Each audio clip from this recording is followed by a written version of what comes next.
everyone,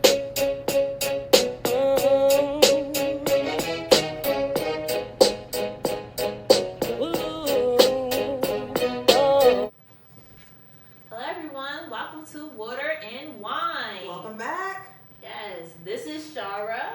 Oh, thank you for introducing me. You're welcome in my This Will is Smith Candiz. voice. Yay, hi. Candiz with a Z. Yes, please. Spell my name right. Yeah.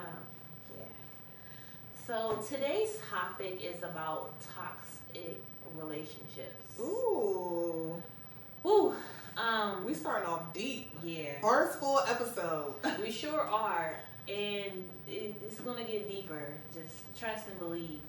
So, Shara, how would you define toxic relationships? I think toxic relationships, first, let's define relationships as being not only a romantic relationship, but friendships like me and you, parental relationships, mother and child, work relationships, family, huge. So let's just establish that's what we're talking about. All of the above. Any type of relationship that you can think of can have the potential to be toxic. Yes, I agree. So then toxic, what makes it toxic? I think that's subjective. I think it depends on the person. We all have our limits. We all have things that rub us the wrong way. For me, it's if I am feeling drained emotionally, spiritually, mentally, physically from any relationship, then that's a sign to me that that's a toxic relationship. I agree. Especially like on the energy and emotional part it's definitely, it's like really deeply heavy, like it's weighing you down and you're feeling kind of like suffocated, smothered type thing. And so I think that's the biggest reason why I want to speak about this, because my point was it was a toxic friendship that I wanted to, like, what made me come up with this topic. So I really wanted to dig into that because someone had approached me about that friendship, and I was just like, I'm gonna talk about this on my show. So our show. Okay. It could be your show. Your world, I'm living in it. No, this is our kingdom. Okay. Yes. Queendom, actually. Yes. That's the name of my house. If you've ever come to my house, Ooh. you know that this is called the Queendom. Yes. So, okay, right, yeah. Where are you at? I'm at the Queendom. And this is the Queendom. Okay. Anyway, sidebar. But no, I agree. I like what you said about the weight of it.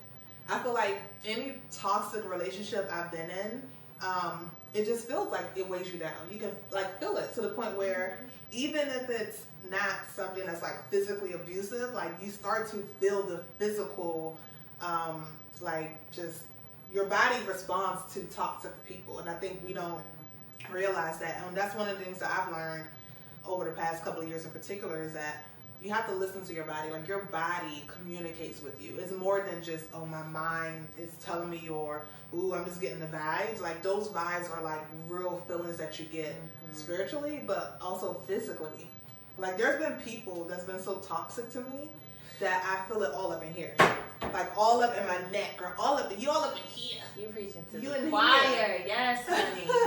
Listen. You in here too. You in my head. You Right. know, Like what did Lizzo say? I gotta go to the sign, like get you out of my hair. Like, all of that. That's exactly how it feels. Like I felt when she said that. Like I felt that. Like I understood exactly what she meant about like that toxicity with people. And for me, like it could lead to a number of things. It could lead to depression. Yeah. It could just lead to you, like, you know, you wondering and disvaluing yourself. You just want to separate and kind of like feel bad, like especially if it's like a friendship, you feel bad like I'm about to leave this person like by themselves, and you feel bad about separating from that friendship, but you got to go. Like you gotta get out. I mean, so how would you define toxic relationships? So, Jesus. So I had to like, I'm gonna stay right there, like close my eyes and everything. Okay, so I had to take a sip. So toxic relationships for me means that negative energy that someone brings to you. Like I'm a big energy person. So when you bringing negative energy into my positive space and it's bringing me down, you are it's defined as a toxic relationship or friendship or what have you. And not only that, like it could be words said, it could be actions done, it could be like indirect or direct actions. Because some people will just do stuff to make you upset, not directly to you, but they know exactly how to get to you. It could be things like that. So, and I think that's a good point that you made. Like, I like the distinction between indirect and direct, because I think what's more dangerous is the indirect, right? That covert toxicity.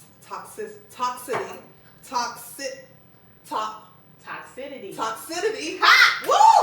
Let's go, honey. Toxicity. Okay. It's the indirect toxicity that is more dangerous because, number one, it always leaves you questioning. Like, I'm thinking of some friendships, one in particular, that it just always left me like, maybe she didn't mean it that way. Or did she do that? Well, she did this, but it wasn't like that. You know what I'm saying? And it took other people outside of us to kind of point things out. They'd be like, nah, Shara, like, she did this and that means that. She did that and that means that, right? So just the blatant toxic ways, we see that. And we can identify that. And we either choose to stay or we choose to do something about it. But it's the undercover things that's like, it can sneak up on you. It can. It's like also when I was speaking to you about how people will watch your Facebook story that you know they don't deal with you. And so when you look at who's looking at your, not just Facebook story, sorry, IG more so. When you go look at who's looking at you, you're thinking about all of that stuff that went on. And like, yeah, that buster, or yeah, I can't stand her, or whatever. When you look, it's like, nah, like at that point when it starts like, you know, just that indirectness, that they know that, hey, I'm still looking at you, checking on you, and like not saying nothing. Nah, like that's that point, like a block. Right. Block. Right. Blocking you. So that I feel like that's like, you know, one or more than indirect too, that kind of like gets me just a smidgen right before I block. Right. I feel like, do you feel like you've experienced like very toxic relationships? Oh yes. Why do you think I just feel this one? Oh, I mean, amen. So, like I said, what inspired me was a friendship. So, one of my friends approached me about a friendship that I had ended, and I told you about this friendship before. That was like the person who you kind of like my double triple blessing because of that person. So yeah, I'm just gonna explain it like that. I'm gonna try to be so harsh on camera, but yeah. That was harsh, but whatever. Jesus loves me. So that was not harsh. Like, it could have gone so much worse. Depends on if or not that person watches it or not. But like, I would say it's a she. Who cares?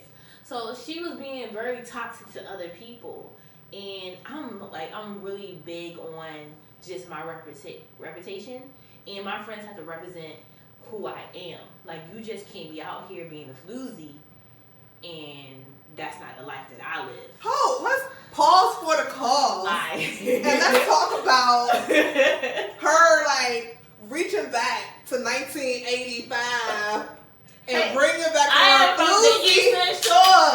You and might bringing hear back the word floozy. floozy. First of all, how do you even spell floozy? Second of all, I haven't heard floozy since like my great grandmother, who also said stuff like strumpet. I mean, come on with the throwbacks.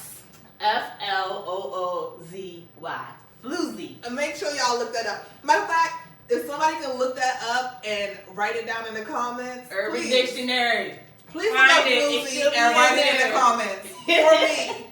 Because we are our tagline is two millennial women, and she's busting out words like floozy. I can't get rid of my upbringing. I can't get rid of my upbringing and who I am. So, not saying that she was a floozy, but just saying. Can we not just use the word because it's hard to take you serious. So, but you have to represent. Like, you're a representation of me. Like, if you out here doing whatever, and you come around me, and then like, Candiz hang around that? Like, nah, she don't. Really. That's not part of my queendom. That's not really.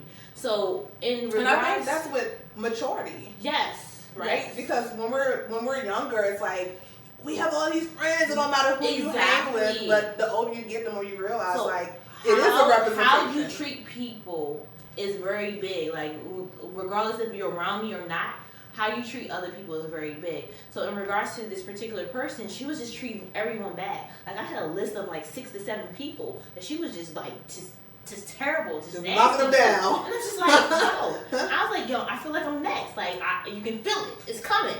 And you bragging about how you treat these people. Like, it's cute. That's like, so I can understand if you was dealing with some nothing behind dude, like trust them, and you wanted to talk bad about him. Cool, that's regular for a woman. But when you're just talking about, like, for instance, for example, one of her guy friends was supposed to like hang out with her around Christmas because she's not from around here. But he ended up not being able to because he couldn't get his son. He was trying to get his son. And the mother of his child would not let him see his son. And so he spent the rest of the day depressed. She cusses him out. She's like, I don't care, you should have called. I don't care about none of that. Yeah. Like, why? Because she's a toxic person who has certain issues. Here's the thing. What I also notice, if I examine every, like, first of all, every relationship that ends bad, that it doesn't work out, whether it's a friendship, family, whatever, they're not all toxic. Like, there are clearly, like, toxic people. Yes, clearly. Every person that I've self-identified and self-diagnosed as a toxic person, if I take a step back and outside of the situation, one of the things that I notice is that I really look at that person and start to feel sorry for them. Mm-hmm. Because I'm like, you have deeper issues that I, as your friend, as your girl, as your cousin, as your whatever it may be, can't even fix as much as I would want to. Like, that's when you really start to notice, like, it's really bigger than you. Yes. And the only thing that you can do is kind of step away from it. Big difference. And I'm glad you said that. Because, like, recently I posted happy birthday to my best friend. And I was like, yo, I tried to get rid of you out of my life twice. Like, that was real. I was not lying. Like, that was just off of, like, just bad things happening, but not off of toxicity. Mm-hmm. This person, I allowed to leave, and, like, you gotta go permanently. Yeah. Like, I don't want you here. So, back to the story, my friend approached us, and she was like, hey, I was talking to so-and-so, and we were talking about you and how that y'all should, like, go and hash things out. Y'all should talk. Like, y'all should just get back into a better vibe again. And I was just like, completely honest, I don't think about this person at all. It's not, I wasn't trying to be shady, but, like, if I don't thinking about you, then it's not that big of a deal. I done already forgave you. I'm good. I'm living. I'm blessed. I'm dodging spiritual attacks. Like, like who does this dance? I don't know, but whoever it was, might be Mary J.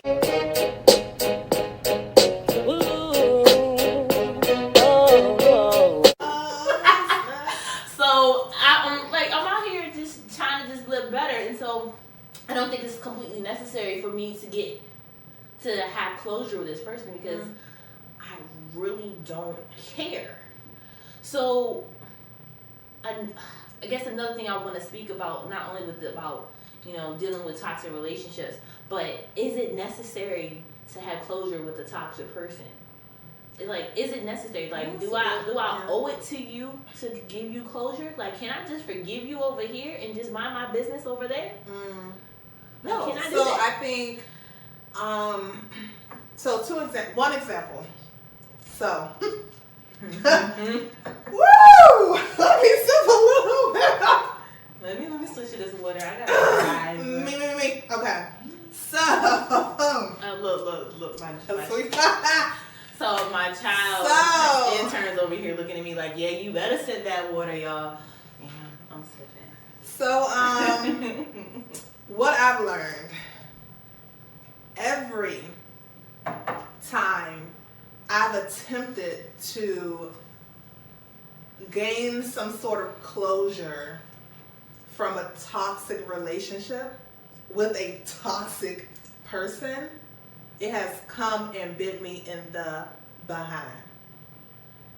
And it has reinforced the reason why I need to just walk away. And, you know, so for instance, girl, because, you know, we just spill tea on this show. Listen, that's how it's going to be. Go ahead. So you know the last guy I was talking to, you know. That's that Insta story. That's another story. That's actually a whole. So that's why I brought that Insta story, because we both dealt with that. So I think, you know, I think when I look back at that situation, he was a toxic person. Okay. And I think the interesting thing about that is that a lot of times people are not going to appear to be toxic in the beginning, right? And I think whether you look at it from a spiritual point of view or whatever you however you want to look at it, is that I think sometimes sometimes toxic people that we end up identifying as a toxic person kind of come into our lives as the exact people that we need for whatever reason. And that could be a friendship, because what I found in that situation was, it was totally like out the blue, but there was this strong, intense attraction.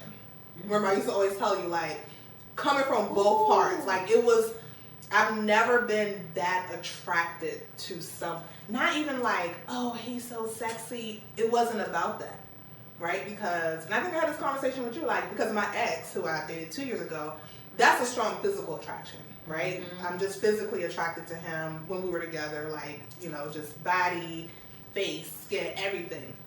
This wasn't that. This was like unusual, some cosmo, chemistry, whatever, and it was strong. And it just was like undying.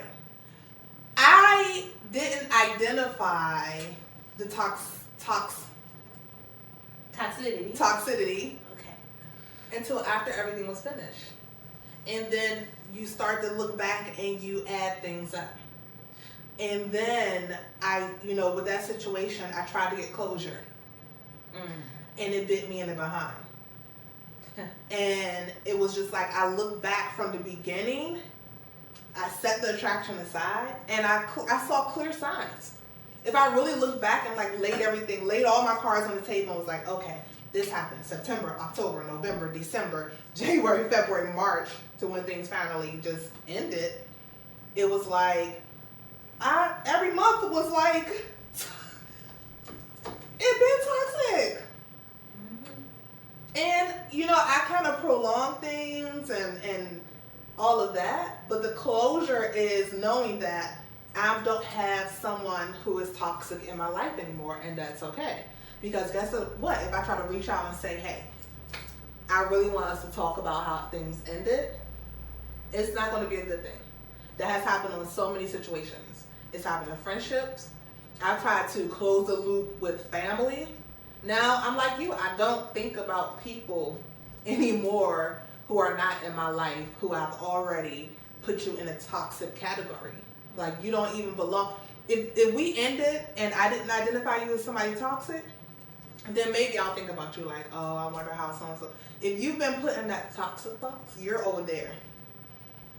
You know how they have like at the doctors and they have where you put the hazard, it's like the needles. Okay? You got the, yes. You're in the red box that have to be picked up by the special people that's going to be sent to the special place and hopefully in the inferno. I don't want nobody to be put in the inferno, so I'm just talking metaphorically, if you know what I mean. I love this. Okay. Ooh. So on the friend side, I remember you going through that, and I didn't know it was like every month. I know there was some stuff, but I guess as when we talked about it, it wasn't as often as the every month. But it was the covert things. It was the always talking about your ex in LA, who you love. It was the you remind me of her. I think that's toxic. So wait, pause, play. So there was an ex in LA and the girl here. Girl, we want all to see. There was an ex in LA that he was hopelessly in love with, that left him. That was the last time he was in love. So he will always say, "You remind me so much of her."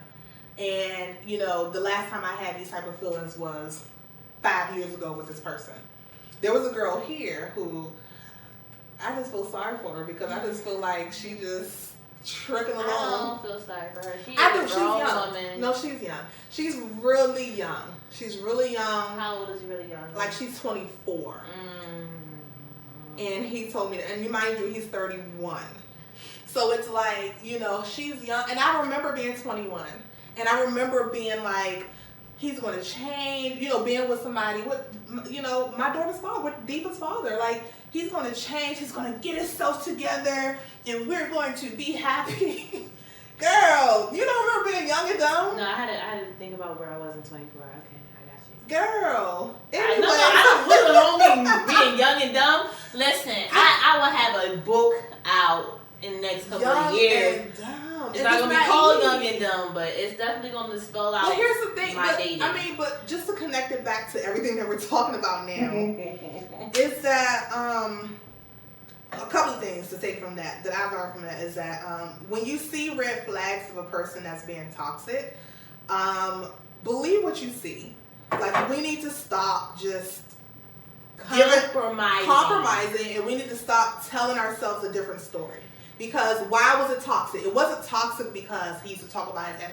It was toxic because of everything that we've already identified in the beginning, which is, there were times where we would spend weekends together and it felt great, but there were times where it felt like a weight. Because I still think, to this day, I will say I think he's a good man. I think he's a troubled man. And if I can't fix it, and you're a troubled person, I think you have the capability to be toxic in my life. Even unintentionally. Let's go there. I think sometimes people are toxic in your life unintentionally because they have their own that they have unresolved. And it gets so habitual at times. It's like, this is who you are. And unless you go and try to fix yourself, to get help for yourself, you're not going to be able to be better for somebody else. Like, I don't want you to be better for me. I want you to be better for yourself. Girl. Like, don't do it for me. Do it for you. Do it because you love you. Come on. Because I can't love you if you don't love you. Come like, on. I can, but it's not going to work unless you love yourself. Toxic. That's why, because this particular person did not love himself. And it took me a long time to get here in this place where I was thinking about that the other day. Like, I'm fully in love with myself.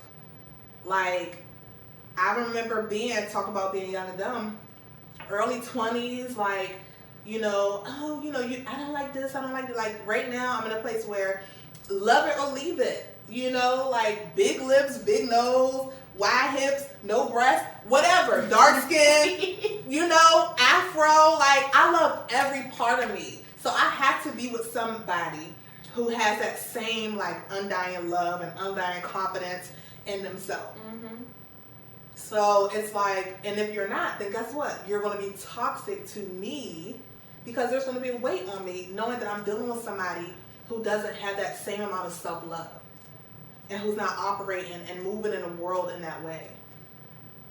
I'm so glad you spoke about that part of you, because let me share something. I'm gonna share this with you. A little bit sentimental, guys. So let me have my moments.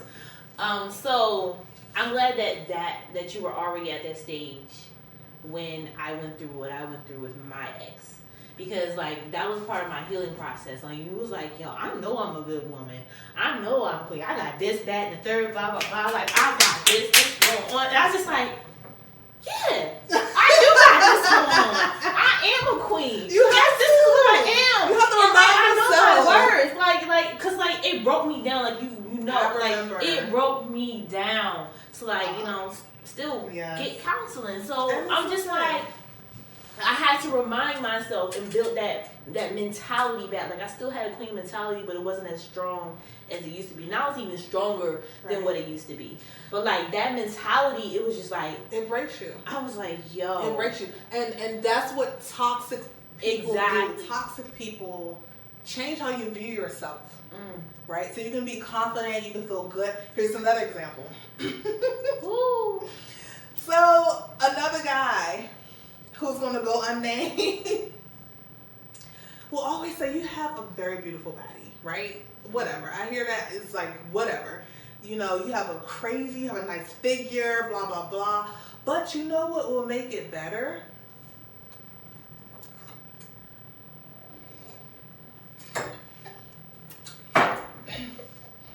What will make it better? Have you ever thought about getting breast implants? I believe you told me about this. Girl! Toxic. Why? Because you're in my life, you're in my space, you're in my queendom, you're in my hananashu and you're coming into this situation and you're making me feel bad about that's a toxic. I feel like that is a toxic person. We gotta talk about insecurities for real. But I don't know. I feel like that's why I said in the beginning is that when you're trying to define what toxicity,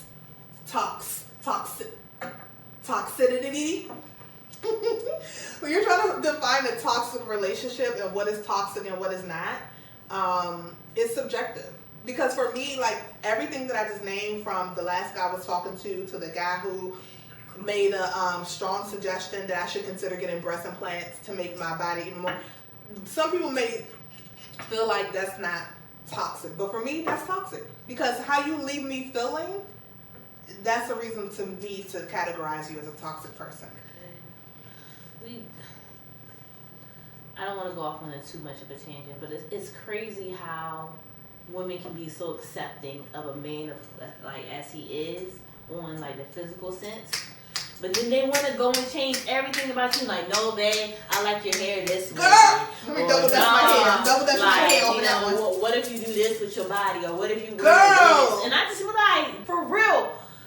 You have a woman right here that you're talking to, you're with, whatever, that has all this, all these qualities, all of this. And you pick out the one thing that she don't necessarily like about her, which is that she has small breasts. So anybody know me knows that I have no problem with I love my small breasts. I wish I could go back. I've never been insecure. I've been insecure about so much. I've never been insecure about my breasts. Mm-hmm. And you're going to come into here and say, have you ever considered getting breast implants? And you sitting over there looking like, I'm just going to leave it there. But anyway, so I think we've gotten so many different topics. It's definitely, listen, you all, hi, again, Candiz with the Z. So we're definitely going to have a part 2 of this, because obviously we have a lot to discuss on toxicity. And toxicity.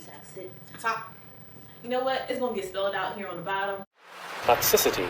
So basically, everyone, we definitely going to have to talk more about this. And I feel like this is a great first episode topic, because we're digging into some deep stuff, and it's also shining a bit into what's been going on with us and who we are, and what we've been dealing with, and the greatness that we are right now. All of that. So, And the bag. Who you thought that? Royalty living over here. So, how do you define toxic relationships? We would love to hear from you. Yes, and if you don't have to like just dish out into the comments. You can also DM us on at the Water and Wine Show on Instagram, or the Water and Wine Show on Facebook, or I don't think there's a DM part on YouTube. Y'all know how to contact us. Yes, you do. Or if you have a good story of a toxic relationship, tell us. If you want us to share it, we will on our next you can episode. write it out. If you want to just make a video about it, like that would be good. Well, it's like, listen, I don't know what hashtag we want to deal with, but we'll put the hashtag when we post this video of what you can hashtag when you post that. Right, with this emoji. Yes. Wait, was that a dab? No. That wasn't a dab. No, that is that. Wait, is she talking about me? It was a crab. No. It was a crab. Cross and dab together. Crab. Made it up. Hashtag crab. Don't try to steal it. Crab. I'm from the Asian shore. Crabs are crabs. I don't know. Alright. But yeah, with that emoji, or the circle emoji with the line across, like the don't cross thing, that red zone, that, you know what I'm talking about? I don't know, I didn't know. No, we'll put it in the down there. So. But yeah, so thank you for watching. Make sure that you subscribe to again our YouTube channel, our Facebook, and our Instagram. Yes, follow, hit that like, and share it with your friends. Screenshot. I don't know if you would screenshot, but like share it with your people and talk about it. Talk about it with your friends. Like have your own little talk with them about what's going on with their lives. Because like just because your strong friend look like everything is going great doesn't mean everything's going great. So let's talk. Have a great one.